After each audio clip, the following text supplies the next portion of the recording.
La pequeña ciudad de San Miguel de Allende, con sus calles empedradas y arquitectura colonial, siempre había sido un refugio de paz y tradición en el corazón de México.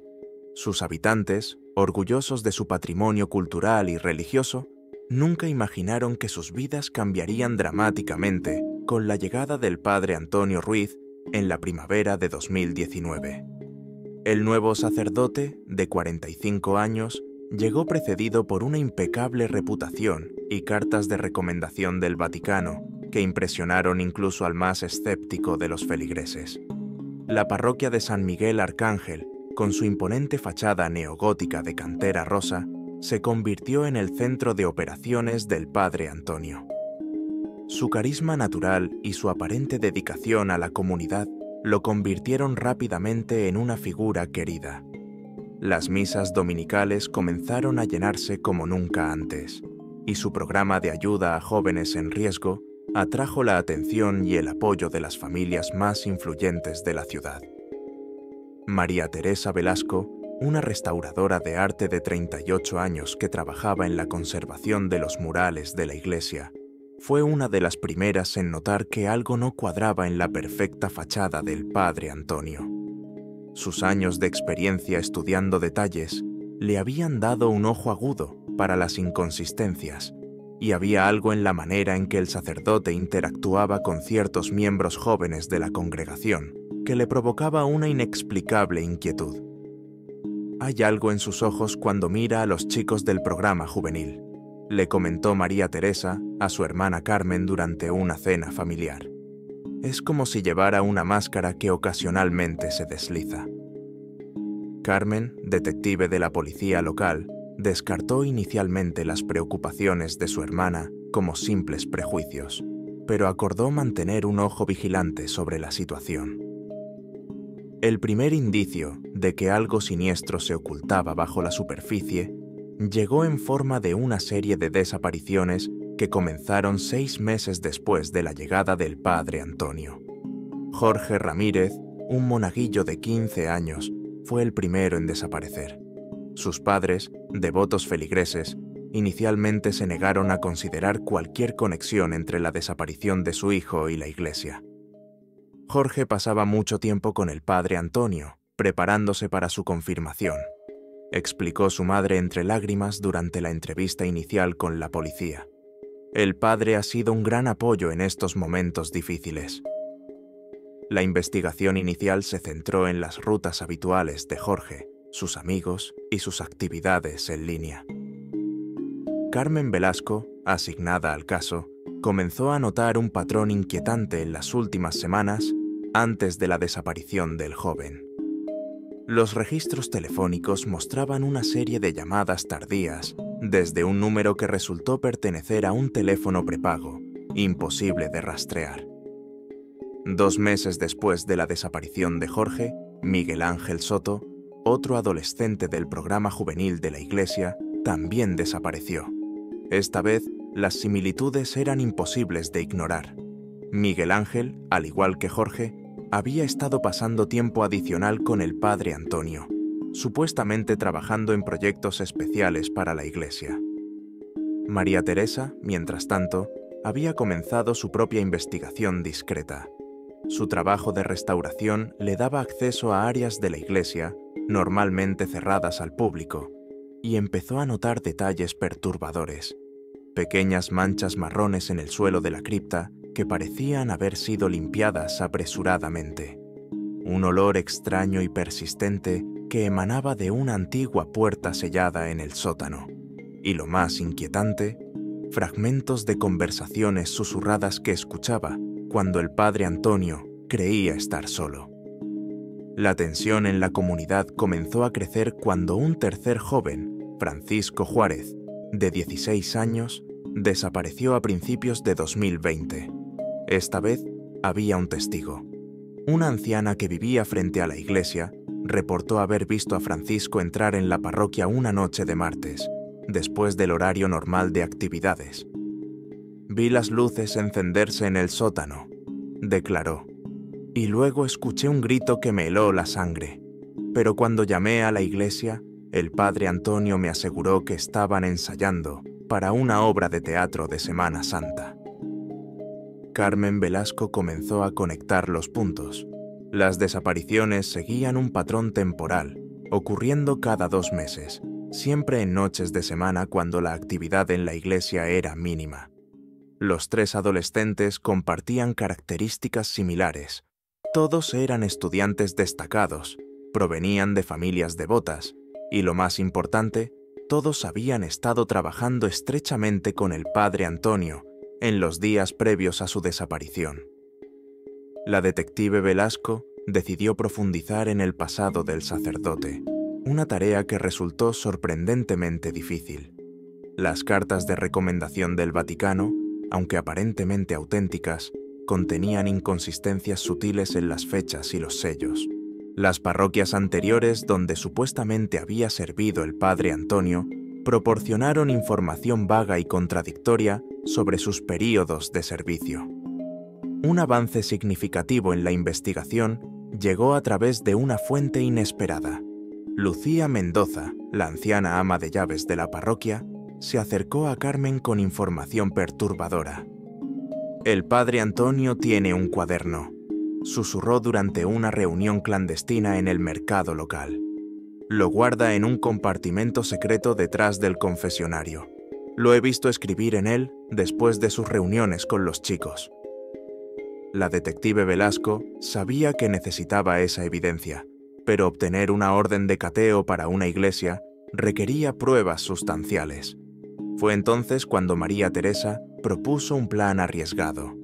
Usando su acceso como restauradora, podría buscar el cuaderno durante sus trabajos de conservación. «Es peligroso», advirtió Carmen a su hermana. «Si el padre Antonio está involucrado en las desapariciones, no sabemos de qué es capaz». Pero María Teresa estaba decidida. «Esos chicos y sus familias necesitan respuestas», respondió. «Y yo tengo una coartada perfecta para estar en cualquier parte de la iglesia». Mientras tanto, el comportamiento del padre Antonio comenzó a mostrar fisuras en su cuidadosa fachada. Los feligreses notaron cambios sutiles, momentos de irritabilidad, lapsos en sus sermones y una creciente obsesión por mantener cerradas ciertas áreas de la iglesia.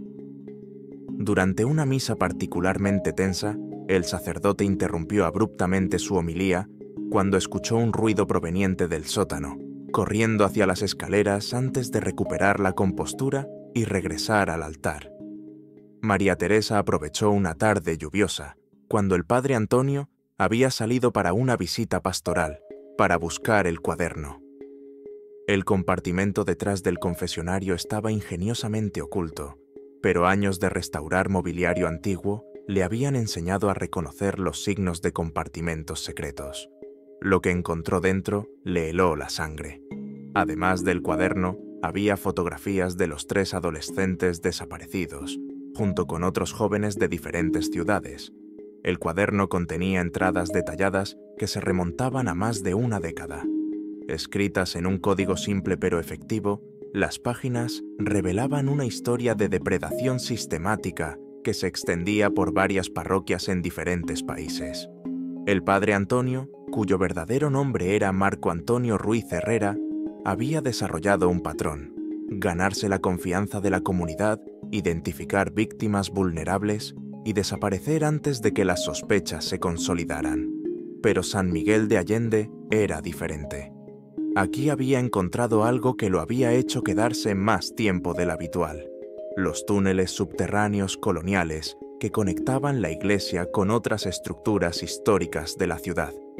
Estos pasajes, algunos olvidados por siglos, le proporcionaban el escenario perfecto para sus crímenes.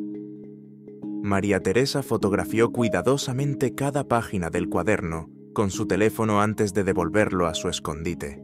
Sin embargo, en su prisa por salir, no notó que había dejado una pequeña mancha de pintura en el borde del compartimento. Ese detalle no escaparía al ojo meticuloso del padre Antonio. La evidencia del cuaderno proporcionó a Carmen la justificación necesaria para obtener una orden de cateo, pero decidieron mantener la operación en secreto para evitar alertar al sospechoso.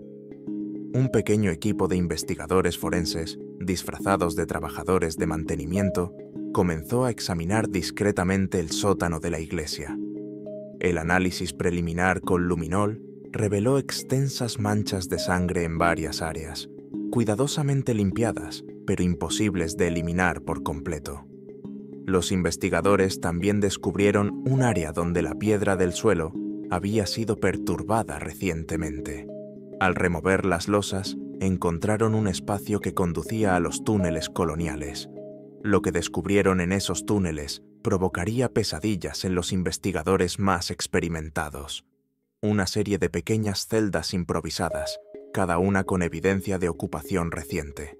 Grilletes oxidados fijados a las paredes. Y lo más perturbador, marcas de rasguños en las paredes, algunas acompañadas de nombres y fechas.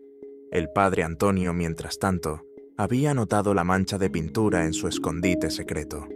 Esa noche, después de la misa vespertina, confrontó a María Teresa mientras ella trabajaba en la restauración de un fresco cerca del altar. «Es una lástima», dijo suavemente, cerrando la puerta de la iglesia con llave. «Realmente apreciaba tu trabajo aquí. Has dado nueva vida a tantas obras antiguas, pero la curiosidad puede ser un pecado mortal». María Teresa sintió que su corazón se detenía mientras el padre Antonio se acercaba lentamente, su figura proyectando una sombra amenazante sobre el andamio donde ella trabajaba. Con un movimiento rápido, agarró su pincel más largo como arma improvisada. «No se acerque más», advirtió, su voz temblando ligeramente. El sacerdote sonrió, una expresión que no alcanzó sus ojos. «¿Sabes por qué elegí esta iglesia, María Teresa?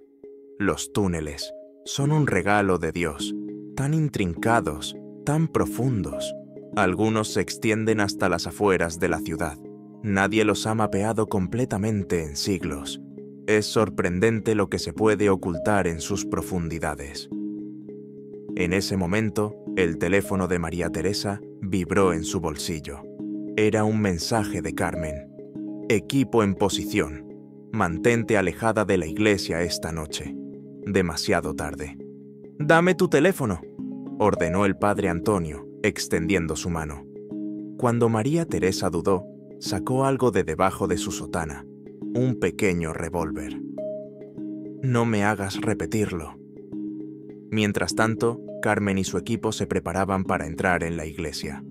Los análisis forenses preliminares habían revelado algo aún más perturbador en los túneles: evidencia de rituales, marcas en las paredes que sugerían algún tipo de ceremonia oscura, velas medio derretidas y símbolos dibujados con lo que los análisis confirmaron era sangre humana. El padre Antonio no es solo un asesino, había explicado el experto en ocultismo consultado por la policía. Basándonos en estos símbolos y la disposición de las celdas, parece estar realizando algún tipo de ritual sistemático. Cada víctima es parte de un patrón más grande. Dentro de la iglesia, el padre Antonio guiaba a María Teresa hacia el sótano a punta de pistola. «Tus padres solían traerte aquí cuando eras niña, ¿verdad? Te vi en las viejas fotografías de la parroquia, siempre en primera fila durante la misa, tan devota, tan inocente, como todos ellos». Mientras descendían las escaleras, María Teresa notó algo diferente en el ambiente del sótano. El olor a incienso era más fuerte y había velas encendidas colocadas en un patrón específico. «Esta noche es especial», continuó el sacerdote.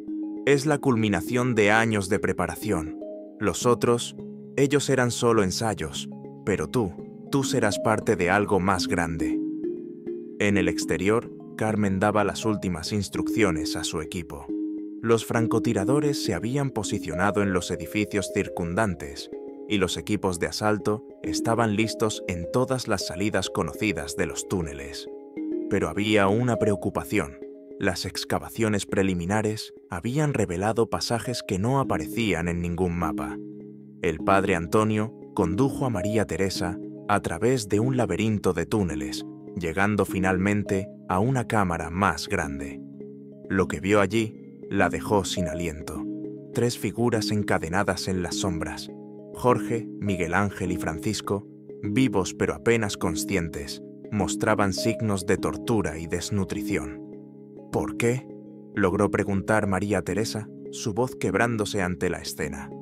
¿Por qué?, repitió el sacerdote, su voz adquiriendo un tono casi febril. Porque fueron elegidos. Cada uno de ellos tiene un papel en el ritual. La inocencia, la devoción, la pureza, cada aspecto debe ser corrompido en el orden correcto. Y tú, mi querida María Teresa, serás el catalizador final. El sacerdote comenzó a recitar algo en un idioma antiguo, probablemente latín, pero con palabras que ningún texto católico reconocería. Mientras hablaba, sacó un cuchillo ceremonial de entre sus vestiduras. Las velas parpadearon de manera antinatural y las sombras en las paredes parecieron cobrar vida propia. En ese momento, un ruido distante llamó la atención de todos.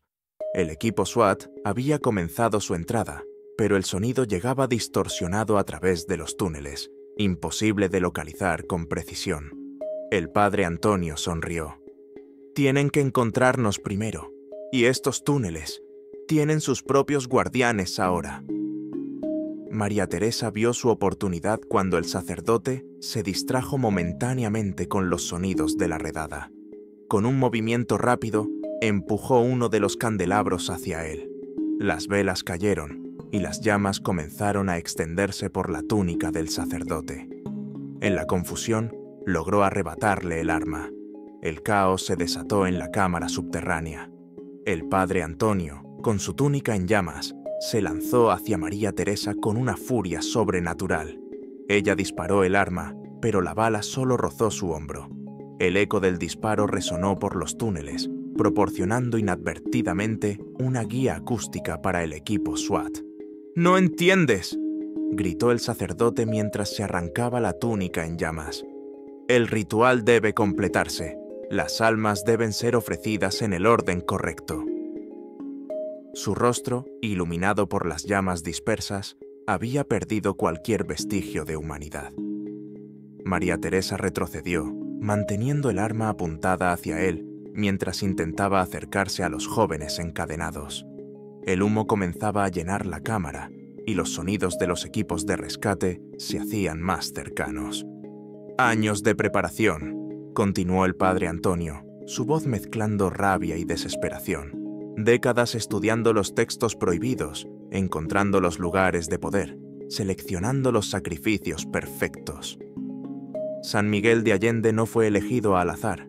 Esta ciudad está construida sobre líneas ley antiguas, puntos de convergencia de energía que los colonizadores españoles intentaron sellar con sus iglesias».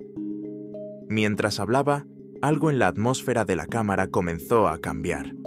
Las sombras parecían moverse contra la dirección de las llamas y un viento helado surgió de las profundidades de los túneles, a pesar de que no debería haber corrientes de aire a esa profundidad.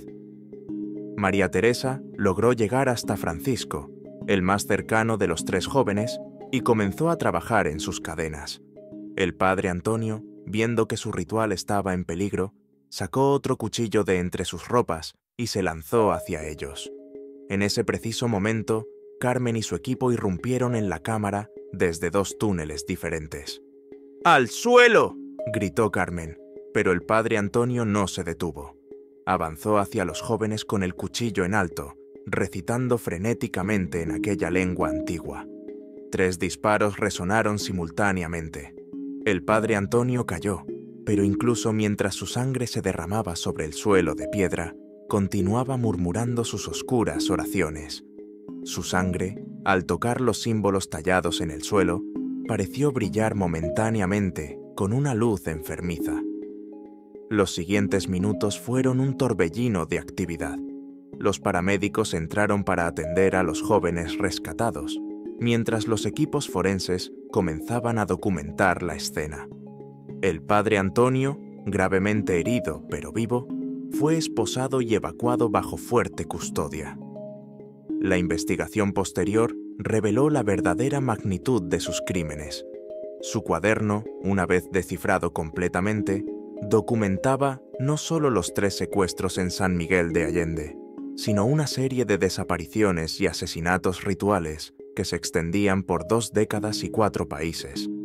Las autoridades identificaron al menos 15 víctimas anteriores, cuyos restos fueron encontrados enterrados en los puntos específicos de las supuestas líneas ley que el sacerdote había marcado en sus mapas.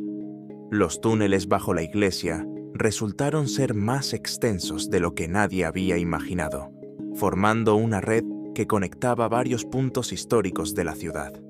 En sus profundidades, los investigadores encontraron evidencia de rituales antiguos que predataban la colonización española, sugiriendo que el padre Antonio había descubierto y pervertido prácticas religiosas olvidadas hace mucho tiempo. El juicio se llevó a cabo un año después, atrayendo la atención internacional. Marco Antonio Ruiz Herrera, despojado de su título sacerdotal, se enfrentó a múltiples cargos de secuestro, tortura, asesinato y profanación de lugares sagrados. Durante el proceso, se mantuvo impasible, respondiendo a las preguntas con citas en latín antiguo y advertencias crípticas sobre portales que no deberían abrirse. Los 3 jóvenes sobrevivientes, aunque traumatizados, comenzaron lentamente el proceso de recuperación. Jorge, Miguel Ángel y Francisco testificaron durante el juicio, sus declaraciones proporcionando detalles escalofriantes sobre los rituales y torturas que habían soportado. El 15 de marzo de 2023, el juez dictó sentencia: cadena perpetua sin posibilidad de libertad condicional, más 150 años adicionales por los cargos relacionados. El padre Antonio fue enviado a una prisión de máxima seguridad, donde se le mantiene en aislamiento debido a su continuo comportamiento perturbador y sus intentos de realizar rituales con su propia sangre. La Iglesia Católica emitió una disculpa formal y comenzó una investigación interna sobre cómo Ruiz Herrera había logrado mantener su posición durante tanto tiempo. Las cartas de recomendación resultaron ser falsificaciones expertas, y su verdadera identidad había sido oscurecida por años de documentación cuidadosamente manipulada. María Teresa y Carmen Velasco recibieron reconocimientos por su papel en resolver el caso. Sin embargo, ambas hermanas admiten que las experiencias en los túneles las han marcado permanentemente. «Hay cosas que vi esa noche que no puedo explicar», confesó Carmen en una entrevista posterior. «Cosas que desafían la lógica y la razón». La parroquia de San Miguel Arcángel fue reconsagrada después de una extensa limpieza espiritual y renovación. Los túneles fueron sellados con hormigón y bendecidos por varios sacerdotes. Sin embargo, los residentes locales aseguran que en las noches más oscuras aún pueden escucharse extraños cánticos emergiendo de las profundidades de la tierra, como ecos de rituales que nunca debieron ser despertados.